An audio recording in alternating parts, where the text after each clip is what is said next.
안녕하세요, 신작가입니다. 오늘은 골판지 사진을 보면서 이야기를 시작해 보겠습니다. 아베 정권 들어서 언제부턴가 느닷없이 골판지가 등장하기 시작했습니다. 이 골판지는 굉장히 많은 용도로 사용되기 시작했습니다. 특히 침대로 많이 만들어졌습니다. 그런데 재해지에 보내진 골판지 침대가 사용할 수 없어 버려지고 있다는 소식이 들려오고 있습니다. 아베 정권이 또 재해를 소홀히 피해 지역에 보낸 골판지 침대 내구성 부족, 타이라 내각부 차관은 호우재해 한창일 때 어이없는 트윗, 이라는 리테라 기사에서는 정말 어처구니 없는 일본 상황을 전하고 있습니다. 일본에서는 코로나19의 영향도 있어 적극적 재해 피난 대책이 필요하다고 일찍부터 말해왔습니다. 실제로 아베 총리도 5월 25일 회견에서 정부도 재해 발생지 감염 방지 대책으로 마스크나 파티션을 비롯한 필요한 물자를 적극적으로 신속하게 지원해 나갈 수 있도록 준비에 만전을 기할 생각이라고 밝힌 바 있습니다.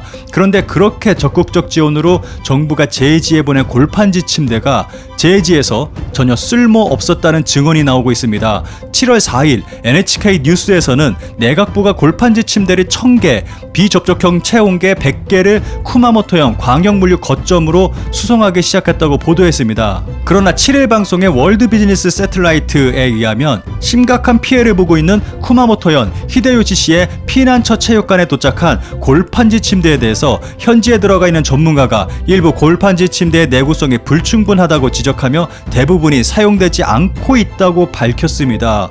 히토요시시만 해도 당시 약 1100명이나 피난 생활을 피할 수 없게 되었는데 쿠마모토 현에 골판지 침대 1000개밖에 보낼 수 없는 상황에서 그나마 보낸 것도 쓸모가 없는 상태인 것입니다. 게다가 스가 요시히데 관방장관은 정부의 실수를 강하게 부인하고 있습니다. 실제로 7일 오후 기자회견에서는 재해지에 보낸 골판지 침대 중 일부가 강도 부족으로 사용하지 못하는 상황이 벌어지고 있다는 지적한 골판지 침대에 대해서는 모두 내각부가 조달할 때 설정한 기준을 충족시키는 것을 내보내고 있다. 이번에 일부 지자체로부터 보다 강한 강도의 침대를 갖고 싶다는 요청이 있었다. 다시 다른 것을 보내도록 조정하고 있다는 보고서를 받았다. 덧붙여 골판지 구호품에 대해서는 며칠 전 나리타 공항에서도 사용 실적이 있어 강도 부족이라고는 생각하지 않지만 재해지자체의 요청에 최대한 응하겠다. 이 말은 골판지 침대는 튼튼하다며 문제없다. 하지만 지자체가 요청하면 더 튼튼한 침대를 보내겠다. 이러한 말로 현재 골판지 침대에 대한 문제를 전혀 인정하지 않고 있습니다.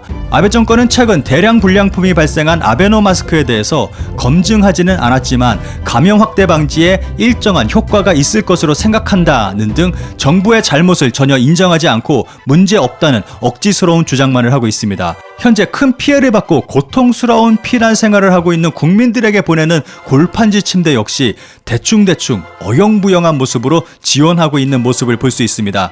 한마디로 말한다면 습기 먹은 골판지가 무너지고 있다는 얘기입니다. 엄청난 폭우로 인해 습기가 가득 찬 지역인데 골판지가 습기를 빨아들이는 것은 당연한 현상입니다. 그래서 각 지자체에서는 좀 더 단단한 골판지를 보내달라고 요구하고 있는 상황입니다. 9일 열린 국회 참의원 내각위원회에서 공산당 소속 타무라 토모코 참의원 의원이 이 골판지 침대의 문제를 채택해 골판지 침대가 1일 1만 대 제조가 가능한 것, 제 지자체의 요청을 받아 시도에 발주하는 것으로는 신속히 대행할 수 없다는 것을 지적, 정부가 골판지 침대를 비축할 필요성을 호소했지만 이에 자민당의 타이라 마사아키 내각부 대신은 2000세트를 벌써 비축하고 있었다. 1500세트가 쿠마모토에 보내졌다. 작년과 올해 태풍 15호, 19호 등의 평가를 근거로 해 비축 수량에 대해서는 부족하지 않게 검토해 간다라는 답변을 했습니다.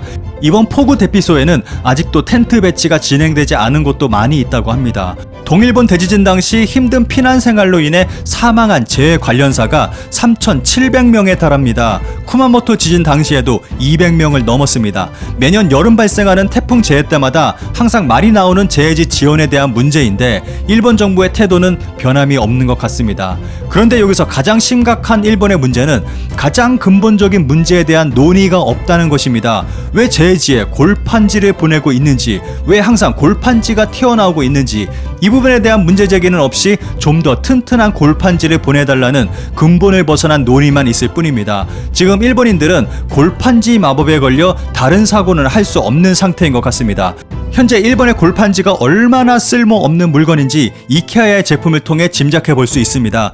UN 난민기구는 난민들의 좀 더 나은 생활을 지원하기 위해 이케아와 함께 쉘터를 제작했습니다. 스웨덴 디자이너들을 통해 6년 동안의 개발 기간을 거쳐 탄생한 이 쉘터는 UN 난민기구의 요구 조건 8가지를 방영한 제품입니다. 사계절 튼튼한 구조물, 강화된 보안 체계, 지속 가능 기간 3년, 재활용 가능 소재 사용, 총 무게 100kg, 최소한의 전기 공급, 자연재해 및 질병 예방, 공사기간 4시간, 경량철골, 경량폴리머, 태양광 시스템의 구조로 되어 있고 각종 범죄를 예방할 수 있는 잠금 장치까지 되어 있습니다. 이 제품의 가격이 하나 약 160만 원입니다. 이와 대조적으로 일본의 골판지 쉘터는 하나 약 150만 원입니다. 비가 오면 바로 무너져 내릴 골판지 쉘터와 스웨덴 디자이너들을 통해 6년의 개발 기간을 거쳐 완성한 튼튼하고 성능 좋은 쉘터의 가격이 동일합니다. 일본의 골판지 컬렉션을 마지막으로 오늘의 영상 마치겠습니다. 골판지 무대 파티션, 골판지 비말 방지 패널, 골판지 캡슐 텐트, 골판지 텐트, 골판지 금고, 골판지 자판기, 골판지 모자, 골판지 변기, 골판지 사무용 칸막이, 골판지 비말 차단 커버, 골판지 침대, 골판지 조립식 칸막이, 골판지 조립식 칸막이 2, 그 외 골판지.